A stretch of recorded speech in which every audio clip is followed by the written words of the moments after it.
Hello, this is the 23rd lecture of Revelation and World History.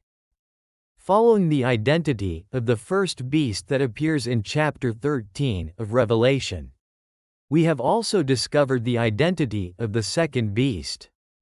We have found a real historical figure who corresponds to the second beast, whose number is 666.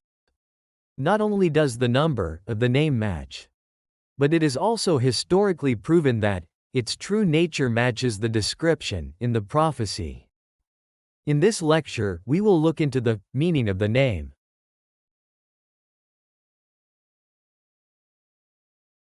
Revelation and World History, Chapter 3, Section 5. That day, and the meaning of the name 666.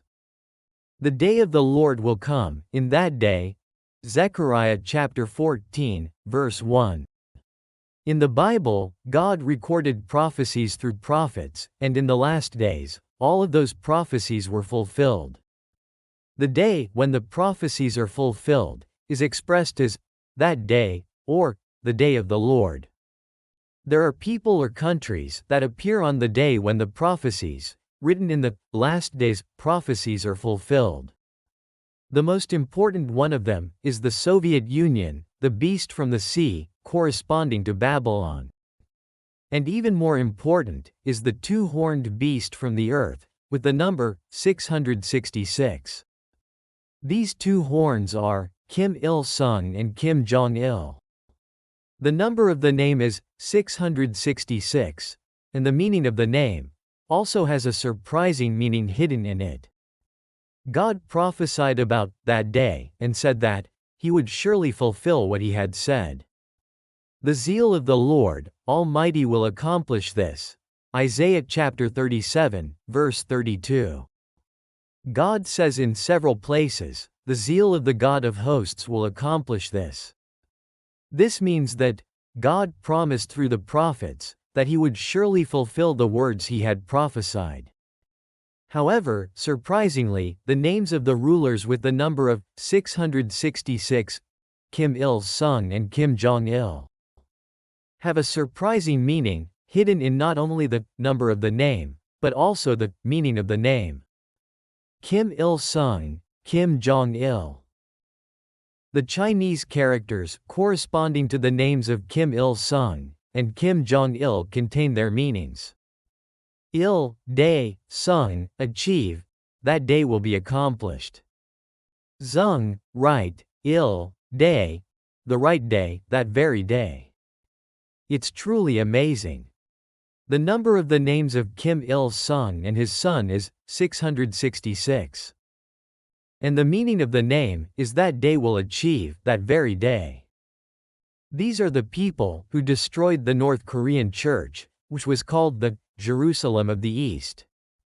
In the 2,000 years of world history, since the beginning of the history of the church, North Korea is the only ruler who has destroyed all Christians in his country. The Babylonian Soviet Union invaded the Korean Peninsula, and the dictator Kim Il-sung was put forward by him. And the historical facts of Christians being massacred in North Korean churches are recorded in the book of prophecy and the book of Revelation. In Matthew chapter 24, Jesus said, referring to the temple, "Not one stone will be left upon another, all will be thrown down." If this temple building refers to the chapel of the church in the New Testament era, then this prophecy was fulfilled in the North Korean church, which was called the Jerusalem of the East. All of those chapels were destroyed or discarded for other purposes, without leaving an official sign. On that day, God will send them to fulfill the things he has spoken. We need to examine and confirm the book of Revelation and the Old Testament prophecies in detail. With this lecture, we have finished the lecture up to chapter 3 of Revelation and World History. We have revealed the identities of the two beasts that appear in chapter 13 of Revelation. First, the identity of the seven-headed, 10-horned beast that comes up from the sea is the Soviet Union. This was explained in detail in chapters 1 and 2 of Revelation and World History. And we found a person, whose name has the number of the two-horned beast, coming up from the earth, 666. It was the Korean name of Kim Il-sung and Kim Jong-il, who ruled the northern half of the Korean peninsula. These are the people who, like Stalin, achieved personal idolization. And like Stalin, they persecuted the church. When the Korean peninsula was liberated from Japanese colonial rule, 2/3 of the Christians in the Korean peninsula were in North Korea.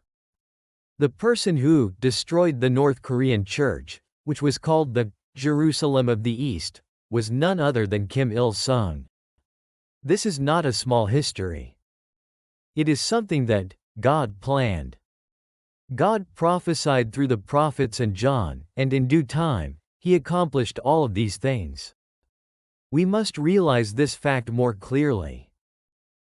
Next time, the lecture on chapter 4 of Revelation and World History will begin. Let's learn about the number 144,000. You can continue listening to the lectures by subscribing and setting up notifications. This was the Bible History School.